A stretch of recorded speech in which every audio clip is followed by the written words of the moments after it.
नमस्कार दोस्तों, आज हम बात करेंगे कर्क राशि अलग अलग हाउसेज में आती है तो क्या रिजल्ट्स देती है। कर्क राशि अगर आपके पहले भाव में है तो आप स्वयं बहुत ज़्यादा इमोशनल होंगे। आप अपने आसपास के लोगों को बहुत ज़्यादा प्रोटेक्टिव वे में प्यार करते होंगे। जो आपके बहुत क्लोज हैं आप उनका बहुत ज़्यादा अच्छे से ध्यान रखेंगे। लेकिन कोई अगर आपकी बैड बुक्स में आ गया तो आपको भले ही कितना लंबा इंतज़ार करना पड़े, बट आप उससे रिवेंज ज़रूर लेते हैं, रिवेंजफुल रहते हैं आप। और सामने वाले को पता भी नहीं चलेगा कि आपने इतने टाइम तक उस चीज़ को सोच के रखा था अपने अंदर। तो ये एक ट्रेट आपकी पाई जाती है अगर 4 नंबर राशि फर्स्ट हाउस में आती है। 4 नंबर राशि अगर देखा जाए नेचुरल हॉरोस्कोप जो होता है उसमें 4th हाउस को रिप्रेजेंट करती है और 4th हाउस रिप्रेजेंट करता है आपकी खुशी को। तो 4 नंबर राशि जहाँ भी आएगी वहाँ से पता चलेगा कि आपको खुशी कहाँ से मिलेगी। तो जब पहले भाव में आती है तो आपकी मानसिक स्थिति कैसी है उस पर डिपेंड करता है कि आप कितने खुश हैं, कितनी खुशी आपको मिल रही है। यहीं 4 नंबर राशि अगर दूसरे भाव में आती है तो आपकी फैमिली के साथ रिलेशनशिप्स कैसे हैं। अगर अच्छे हैं तो आप खुश रहेंगे, अगर ख़राब हैं तो आप दुखी रहेंगे। क्योंकि 4 नंबर राशि जहाँ भी आएगी वो आपके सुख और खुशी को रिप्रेजेंट करती है। सेकंड हाउस पैसे का भी है। तो ये क्योंकि मून का पक्का घर माना गया, मून लॉर्ड है 4 नंबर राशि के, तो मून बहुत स्थायी प्लैनेट नहीं है, बहुत तेज़ी से जल्दी जल्दी चक्कर लगाते हैं वो। तो इस वजह से आप पाएंगे कि ये लोग पैसा आता होगा इनके पास, बट ये सेव करने में बड़ी दिक्कत महसूस करते हैं। खर्च हो जाता है इनके सेविंग्स अकाउंट में अगर पैसा पड़ा हुआ है तो ये देखने को मिलता है। 4 नंबर राशि को तीसरे भाव में लेके आते हैं। तीसरा भाव आपके भाई बहनों को, सिबलिंग्स को रिप्रेजेंट करता है, शॉर्ट ट्रैवल्स को रिप्रेजेंट करता है, आपके डॉक्यूमेंटेशंस को रिप्रेजेंट करता है। तो आपकी खुशी, आपका मन खुश होता होगा अपने सिबलिंग्स की कंपनी में। जब भी आप उनसे मिलते होंगे आपको बड़ा सुकून सा फील होता होगा, अच्छा लगता होगा उनके साथ मिलके, ऐसा देखने को मिलता है। अब 4 नंबर राशि को चौथे भाव में लेके आते हैं तो 4th हाउस है अपने आप में लग्जरी, कंफर्ट, घर के माहौल का। तो आपको लग्जरी और कंफर्ट लाइफ में चाहिए रहेगा और आपकी मानसिक स्थिति भी उसी सिनेरियो में अच्छी रहेगी जब आप एक कंफर्टेबल सिचुएशन में हैं। आप बहुत ज़्यादा हाई प्रेशर सिचुएशंस में उतना कंफर्टेबल फील नहीं करेंगे यहाँ अपने घर के अंदर स्पेशली, क्योंकि 4 नंबर का हाउस जो होता है वो आपके घर के एनवायरनमेंट को भी दर्शाता है। तो अगर घर का एनवायरनमेंट डिस्टर्ब्ड है तो आपकी मानसिक स्थिति आप समझ सकते हैं कि ऑटोमेटिकली ख़राब हो जाएगी, आपको उतनी खुशी नहीं मिलेगी। आपको नए व्हीकल्स परचेज़ करने में अच्छा लगेगा, अलग अलग तरीके की गाड़ियों में ट्रैवल करना अच्छा लगता हो सकता है, या different kinds of luxury accumulate करना भी पसंद हो सकता है आपको। 4 नंबर राशि लेके आते हैं 5th हाउस में। 5th हाउस आपके एजुकेशन का है। तो एजुकेशन का भी है, हॉबीज़ का भी है, आपके इंडोर स्पोर्ट्स का है, आपकी मेंटल पीस का है। तो आपकी खुशी के लिए आप जितना पढ़ेंगे आपको अच्छा लगेगा, आप मज़ा आएगा आपको पढ़ने में। बुक्स पढ़ते रहने चाहिए आपको, आपके लिए अच्छा है, मानसिक शांति बनी रहेगी आपकी। और कोई ना कोई अपनी हॉबी ज़रूर परस्यू करते रहिए। अगर आपके ये है कि हॉबी थी एक, लेकिन अब बिकॉज ऑफ वर्क प्रेशर है, what ever circumstances in life आप नहीं परस्यू कर पा रहे हैं, तो आप पाएंगे कि आपका मन बहुत अशांत रहता है। तो आपके लिए यही सलाह है कि आपको अपनी हॉबीज़ परस्यू करनी चाहिए। और कोई इंडोर स्पोर्ट्स अगर पसंद है तो उसमें भी आपको वो भी परस्यू करना चाहिए, उसमें भी खेलते रहना चाहिए। चलिए अब लेके आते हैं 4 नंबर राशि को 6th हाउस में। 6th हाउस है आपके जॉब का, सेवा का, डेट का, दुश्मन का, कोर्ट केसेस का भी यही हाउस है। तो आपका मन उतना ज़्यादा शांत रहेगा जितना ज़्यादा आप सेवा भाव रखेंगे लोगों के प्रति। स्पेशली बुजुर्ग लोग हैं, जानवर हैं, उनके प्रति अगर आपके अंदर सेवा भाव है, और सेवा भाव सिर्फ आप अपने मन में ही नहीं रखना है, वो फिजिकल तौर पे दिखाना भी है। ध्यान रखिए आप पशुओं का, बुजुर्गों का, अपनी फैमिली में, बाहर भी। तो आप पाएंगे आप अपनी जॉब में भी अच्छा कर रहे होंगे अगर आप ये चीज़ करेंगे, और आपको बीमारियां भी कम पकड़ेंगी, क्योंकि 6th हाउस बीमारियों का भी होता है। और क्योंकि 4 नंबर राशि आई है तो बीमारियां, मानसिक बीमारियां देगा। मानसिक बीमारियों में क्या होता है मेजरली? डिप्रेशन, एंजाइटी, इस तरीके के साइकोलॉजिकल डिसऑर्डर्स। वो बहुत एक्सट्रीम सिनेरियो हो गया, बट इस तरीके की इश्यूज फेस करने पड़ सकते हैं। तो आपके लिए सेवा करते रहना बहुत इंपॉर्टेंट है, क्योंकि वो आपके मन को शांत रखेगा, आपको सुकून देगा, खुशी देगा। चलिए अब 7वें भाव में आते हैं। 7वां भाव है पार्टनरशिप का। अब वो आपके मैरिड पार्टनर हो सकते हैं या बिजनेस पार्टनर हो सकते हैं, आपकी पब्लिक इमेज का भी है। तो जितनी अच्छी आपकी रिलेशनशिप अपने पार्टनर के साथ रहेगी उतना आपकी ज़िंदगी में सुकून रहेगा। ये तो इन जनरल सबके लिए लागू होता है, बट आपकी मानसिक स्थिति के लिए सबसे ज़्यादा इंपॉर्टेंट है कि आपका रिलेशनशिप आपके पार्टनर के साथ अच्छा हो।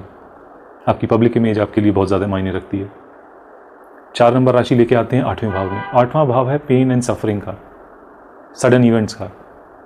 तो यहाँ जब 4 नंबर राशि आती है, ऐसे लोगों का ज़्यादातर पाया गया है कि वो इमोशनली थोड़ा ट्रबल्ड ही रहते हैं, अनलेस और अनटिल वो कोई 8th हाउस की एक्टिविटी कर रहे हो। तो 8th हाउस की एक्टिविटीज़ क्या होती हैं? ऑकल्ट साइंसेस का कोई भी सब्जेक्ट आप प्रोफेशनली परस्यू कर रहे हैं या नहीं कर रहे हैं, उसके बारे में सीखना शुरू करिए, पढ़ना शुरू करिए, बुक्स पढ़िए उससे रिलेटेड, या यूट्यूब वीडियोज़ देखिए, कोई कोर्स ज्वाइन कर लीजिए।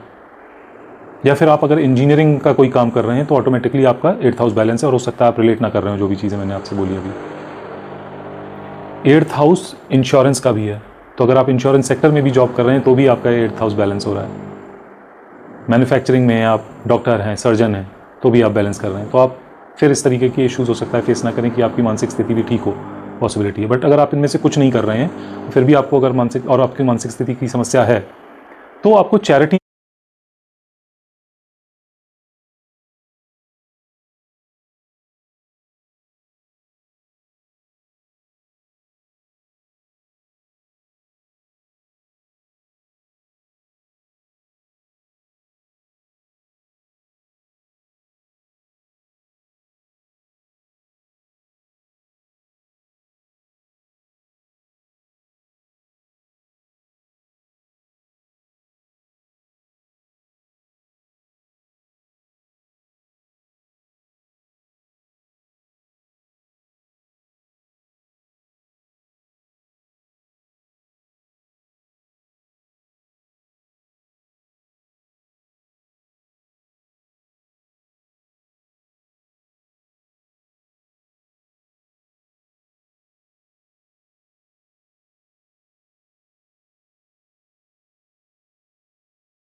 तो आप लोग बताइए। और ये बहुत एग्जॉस्टिव लिस्ट नहीं है जो मैंने आपको चीज़ें बताई हैं ट्रेड्स। ज्योतिष बहुत वास्ट है, बहुत डीप है, बहुत कुछ होता है। ये मैंने एक कंसाइज फॉर्म में आपको एक आइडिया देने की कोशिश करी है कि अगर कोई राशि अलग अलग हाउसेज में आती है तो उसके किस तरीके से रिजल्ट्स होते हैं, इररेस्पेक्टिव आपके प्लैनेट्स कहाँ बैठे हैं। एक एक्सटेंट तक सिर्फ राशि के बेसिस पे आप ऐसे समझ सकते हैं। तो बाकी ऐसी और इन्फॉर्मेशन के लिए जुड़े रहिए मेरे साथ। धन्यवाद।